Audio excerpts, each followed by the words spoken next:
اور جب ہم کوئی آیت کسی آیت کی جگہ بدل دیتے ہیں اور اللہ جو کچھ نازل فرماتا ہے اسے خوب جانتا ہے تو کافر کہتے ہیں کہ تم تو اپنی طرف سے بنا لاتے ہو۔ حقیقت یہ ہے کہ ان میں اکثر نادان ہیں۔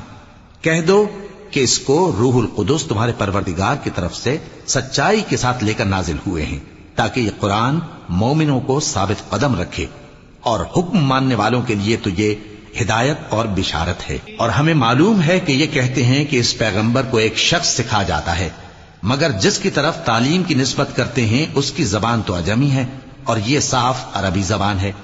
جو لوگ اللہ کی آیتوں پر ایمان نہیں لاتے ان کو اللہ ہدایت نہیں دیتا اور ان کے لیے عذاب علیم ہے۔ جھوٹ تو وہی لوگ باندھا کرتے ہیں جو اللہ کی آیتوں پر ایمان نہیں لاتے، اور وہی جھوٹے ہیں۔ جو شخص ایمان لانے کے بعد اللہ کے ساتھ کفر کرے وہ نہیں جو کفر پر زبردستی مجبور کیا جائے اور اس کا دل ایمان کے ساتھ مطمئن ہو، بلکہ وہ جو دل سے اور دل کھول کر کفر کرے، تو ایسوں پر اللہ کا غضب ہے اور ان کو بڑا سخت عذاب ہوگا۔